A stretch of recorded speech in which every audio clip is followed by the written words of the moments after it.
നമുക്ക് വളരെ വെറൈറ്റി ആയിട്ടുള്ള ഒരു കേക്കിൻ്റെ റെസിപ്പി കാണാം കേട്ടോ. സാഫ്രോൺ കേക്കാണേ. സത്യം പറഞ്ഞാൽ ഞാൻ ഇന്ന് വരെ ഈ സാഫ്രോൺ കേക്ക് കഴിച്ചിട്ടുമില്ല, ഉണ്ടാക്കിയിട്ടുമില്ല. ആദ്യമായിട്ടാണ്. എനിക്കത് കഴിച്ചു കഴിഞ്ഞപ്പോൾ ഒരു വലിയ നഷ്ടബോധമായിപ്പോയി. ഇതുവരെ ഞാൻ ഈ കേക്ക് ഉണ്ടാക്കാൻ പറ്റിയില്ലല്ലോ എന്നൊരു നഷ്ടബോധമായിപ്പോയി. അത്രയ്ക്ക് ടേസ്റ്റും അതിൻ്റെ ടെക്സ്ചർ തന്നെ ഐസ്ക്രീമിൻ്റെ ടെക്സ്ചറിൽ നല്ല മോയിസ്റ്റായിട്ടുള്ള ഒരു കേക്കാണ്. നല്ല ടേസ്റ്റായിരുന്നു. വീട്ടിൽ കുഞ്ഞിനങ്ങോട്ട് കൊടുത്തപ്പോഴത്തേക്ക് അവൻ്റെ ആ ഒരു റിയാക്ഷൻ കാണണമായിരുന്നു. ഒന്ന് കണ്ടു നോക്കിക്കേ നിങ്ങൾ. ഇത് ഒരു saffron cake. Let me taste it.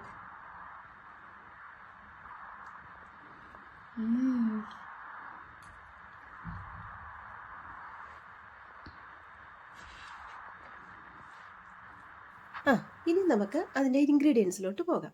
നമുക്ക് പ്ലെയിൻ ഫ്ലോർ വേണം. മൈദയാണ് കേട്ടോ ഞാൻ എടുത്തിരിക്കുന്നത്. 3 മുട്ട വേണം. പിന്നെ ഒരു 1/4 കപ്പ് പാലിൽ ഒരു 7-8 സ്റ്റാൻഡ് കുങ്കുമപ്പൂ പൊടിച്ചിട്ട് ഒഴിച്ച് കൊടുത്തിട്ടുണ്ട്. ഒരു അരമണിക്കൂർ കഴിയുമ്പോഴത്തേക്ക് നന്നായിട്ട് കളർ ഇറങ്ങും. പിന്നെ ബേക്കിംഗ് പൗഡർ വേണം. വേറെ 1 കപ്പ് പാലെടുത്തിട്ടുണ്ട്. 1/2 കപ്പ് ഓയിൽ എടുത്തിട്ടുണ്ട്. വാനില എസൻസ് എടുത്തിട്ടുണ്ട്. ക്രീം അതിന് ഡെക്കറേറ്റ് ചെയ്യാനായിട്ട് വിപ്പിംഗ് ക്രീമും കൂടെ എടുത്തു വെച്ചിട്ടുണ്ട്. ഇനി നമുക്ക് വേണ്ടത് ഏലക്കാപ്പൊടിയാണ്. ഞാൻ ഏലക്കാപ്പൊടി പൊടിച്ചു വെച്ചിരിക്കുകയായിരുന്നു വീട്ടിൽ തന്നെ. ആ ഏലക്കാപ്പൊടിയും കൂടെ നമുക്ക് ആവശ്യമുണ്ട്. ഇനി നമ്മുടെ 3 മുട്ട ഒരു പാത്രത്തിലേക്ക് പൊട്ടിച്ചൊഴിച്ചു കൊടുക്കാം. അതിലേക്ക് 1 കപ്പ് പഞ്ചസാര ഇട്ട് കൊടുക്കാം. ഞാനിപ്പോൾ 2 കപ്പ് മൈദയിലാണ് കേക്ക് ചെയ്യാൻ പോകുന്നത് കേട്ടോ. കപ്പ് വൈസാണ് എല്ലാ അളവും ഞാൻ എടുത്തിരിക്കുന്നത്. 2 കപ്പ് മൈദയ്ക്ക് 1 കപ്പ് പഞ്ചസാര.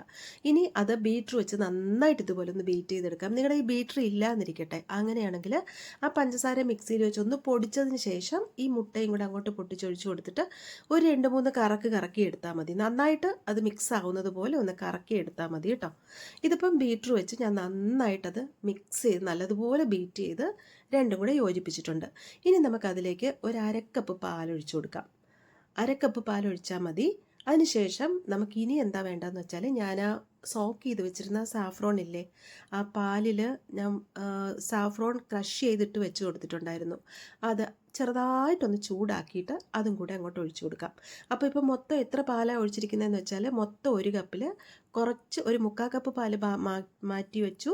ഒരു 1/4 കപ്പിൽ ഞാൻ സാഫ്രോൺ ക്രഷ് ചെയ്ത് വെച്ചിട്ടുണ്ടായിരുന്നു. അപ്പം മൊത്തം നമ്മൾ 1 കപ്പ് പാൽ ഒഴിച്ച് കൊടുത്തിട്ടുണ്ട്.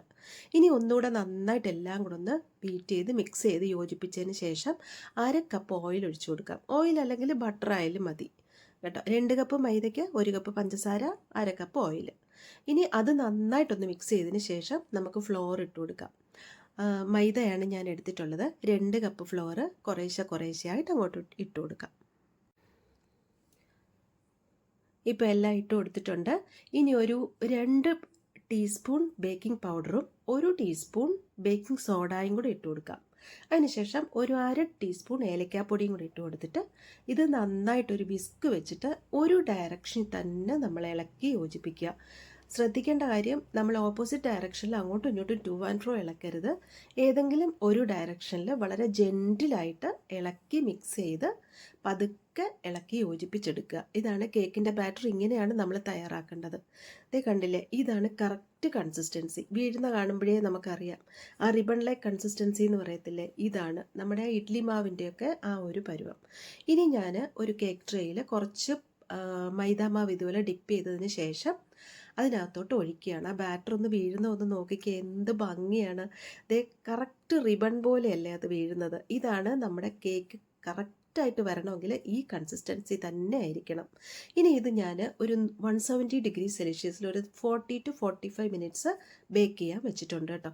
അതല്ലെന്നുണ്ടെങ്കിൽ നമുക്ക് കുക്കറിൽ വെറുതെ അടപ്പ് വെച്ച് കൊടുത്തിട്ട് ഒരു 40 to 45 മിനിറ്റ് ബേക്ക് ചെയ്തെടുത്താലും മതി. ഇനി അതിൻ്റെ ക്രീം ഞാനങ്ങ് മാറ്റി വെച്ചു. വീട്ടിൽ നമ്മൾ തന്നെ ക്രീം ഉണ്ടാക്കാമെന്ന് വിചാരിച്ചിട്ട് ഒരു 1/2 കപ്പ് പാലും ഒരു 5-6 ടേബിൾ സ്പൂൺ പഞ്ചസാരയും ഒരു 1/4 കപ്പ് കോൺഫ്ലോറും കൂടെ ഇട്ട് കൊടുത്തു.